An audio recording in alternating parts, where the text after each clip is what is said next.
ایسی مودت ہے کہ نبی رو رہے ہیں اور امت کا ایک طبقہ نئے کپڑے پہن رہا ہے. یہ کیسی مودت ہے؟ یہ کیسا نبی سے پیار ہے؟ یہ کیسا اجر رسالت ہے کہ نبی کی آنکھوں میں آنسو ہیں صواعق محرکہ میں. جی ابن حجر اسقلانی نے، علماء اہل سنت نے اس روایت کو لکھا نہیں جو حضرت ام سلمہ فرما رہی ہیں کہ میں نے خواب میں دیکھا عصر عاشور کہ نبی کے سر پہ عمامہ نہیں تھا، آنکھوں سے آنسو جاری تھے، چہرے پہ خاک لگی ہوئی تھی، اور آپ گریہ کرتے ہوئے فرما رہے تھے میرے حسین کو مار دیا. مودت. جب حضرت ابراہیم کی رحلت ہوئی، میرے بچے اور جوان لے جائیں ان دلیلوں کو اپنے دوستوں کو دینے کے لیے. نبی کے 4 سالہ فرزند حضرت ابراہیم حضرت ماریہ قبطیہ سے، ام المومنین حضرت ماریہ قبطیہ کے فرزند. ایک دن نبی نے اپنے ایک زانو پر حضرت ابراہیم کو بٹھایا ہوا اور ایک زانو پر امام حسین کو. ہم سن تھے دونوں، امام حسین اور ابراہیم دونوں ہم سن تھے، ایک سن و سال کے تھے. دونوں زانوؤں پہ دونوں بچے بیٹھے ہیں. تو جبریل نازل ہوئے وحی لے کر اور کہا اللہ نے پوچھا ہے کہ اگر ہم آپ کی اولاد کی قربانی مانگیں تو آپ کسے کس پہ قربان کریں گے؟ فرمایا میں اپنے ابراہیم کو اپنے حسین پہ قربان کر دوں گا.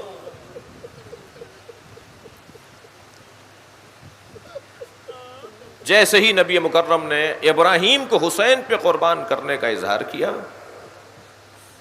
ابراہیم ایک دن بیمار ہوئے اور رحلت ہو گئی. اب نبی کو تو معلوم ہے کہ یہ قصہ کیا ہے، تو نبی گریہ کر رہے ہیں.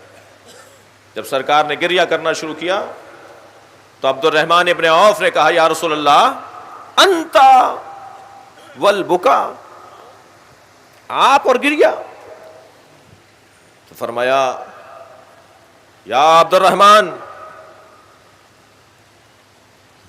ان القلب لا يحزن، دل ملول ہونا یہ دل کی سالمیت کی نشانی ہے.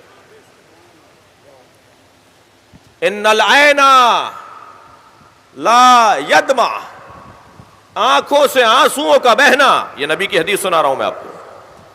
آنکھوں سے آنسوؤں کا بہنا یہ آنکھوں کی سالمیت کی دلیل ہے. یہ نبی کے الفاظ ہیں. آنکھ ہوتی ہی وہ ہے جس سے آنسو نکلے. جس آنکھ سے آنسو نہیں نکل رہے وہ آنکھ نہیں ہے. جو دل ملول نہیں ہو رہا وہ دل نہیں ہے.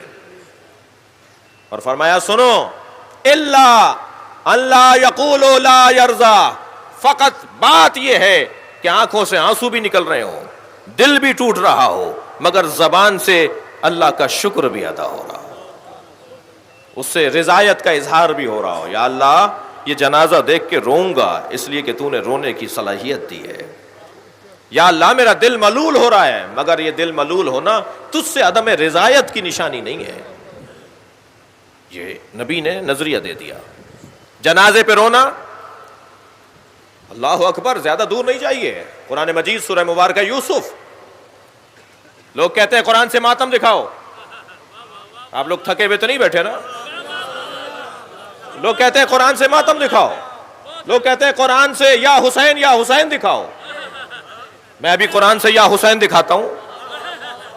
حضرت یعقوب روزانہ، ایک دن نہیں، محرم میں نہیں، 10 دن نہیں، حضرت یعقوب نے سال ہائے سال روزانہ ماتم کیا ہے. اور کس کا ماتم کیا ہے؟ جس کے زندہ ہونے کا یقین تھا. یہ نہیں کہا، یہ نہیں کہا جائے گا کہ زندہ ہو جاوید کا ماتم نہیں کرتے ہیں. یہ حضرت یوسف زندہ ہے نا. حضرت یعقوب کیا کہہ رہے ہیں؟ حضرت یعقوب روزانہ ایک ہاتھ زانو پر مارتے تھے، ایک ہاتھ سینے پر مارتے تھے، ایک ہاتھ سر پر مارتے تھے، اور سر پر، زانو پر اور سینے پر ہاتھ مارتے ہوئے کہتے تھے یا صفا علی یوسفا، جسے آپ یا حسین بولتے ہیں. قرآن کی آیت سنا رہا ہوں نا میں آپ کو. یا اسفا علی یوسفا، یا اسفا علی یوسفا، اے ہائے میرے یوسف، ہائے میرے یوسف، یا یوسف، یا یوسف. کون؟ جو ابھی زندہ ہیں، جن کے زندہ ہونے کا یقین ہے، اور نہ صرف زانوں پر، سینے پر اور سر پہ ہاتھ مارتے تھے حضرت یوسف، حضرت یعقوب، بلکہ وَبْيَضَّتْ عَيْنَاهُ، اس کی بعد والی آیت، وَبْيَضَّتْ عَيْنَاهُ فَهُوَ قَدِيمٌ، اور اتنا روتے تھے ماتم کرتے ہوئے کہ رو رو کے حضرت یعقوب کی آنکھیں سفید ہو گئیں. اور قرآن کیا کہہ رہا ہے؟ فَهُوَ قدیم. اور یعقوب صرف کاظم نہیں تھے، قزیم تھے. اور فرمائیں گے بھائی تھوڑی دقت بڑھائیے اپنی جی. ایک ہوتا ہے صابر، ایک ہوتا ہے صابر، ایک ہوتا ہے کاظم. صابر اور کاظم میں فرق ہے. کاظم برداشت کرنے والے کو کہتے ہیں، اور کاظم میں بھی انتہائی برداشت جب آ جائے تو اسے قزیم کہتے ہیں. جیسے عالم اور علیم جی، جیسے شاہد اور شہید، جیسے ناصر اور نصیر جی، ایسے ہی کاظم اور قزیم. کاظم اسے کہتے ہیں کہ جو انتہائی برداشت رکھتا ہو. اب یہاں رو رہے ہیں، ماتم کر رہے ہیں، سینے پہ ہاتھ مار رہے ہیں حضرت یعقوب. قرآن کہہ رہا ہے کہ یہ سب سے زیادہ برداشت رکھتے تھے.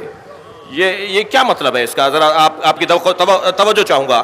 یہ کیا کہہ رہا ہے اللہ؟ کیا بتانا چاہ رہا ہے؟ کیا مطلب ہے اس آیہ کریمہ کا کہ حضرت یعقوب سینے پہ، زانوں پہ، سر پہ ہاتھ مارتے ہوئے یا اسفا علی یوسف، یا اسفا علی یوسف کا نوحہ بلند کرتے تھے اور آنکھوں سے آنسو گراتے تھے، اور اتنے آنسو بہائے کہ آنکھیں سفید پڑ گئیں. اور قرآن کہہ رہا ہے فہو قدیم، اور یہ بہت زیادہ برداشت کرنے والے تھے.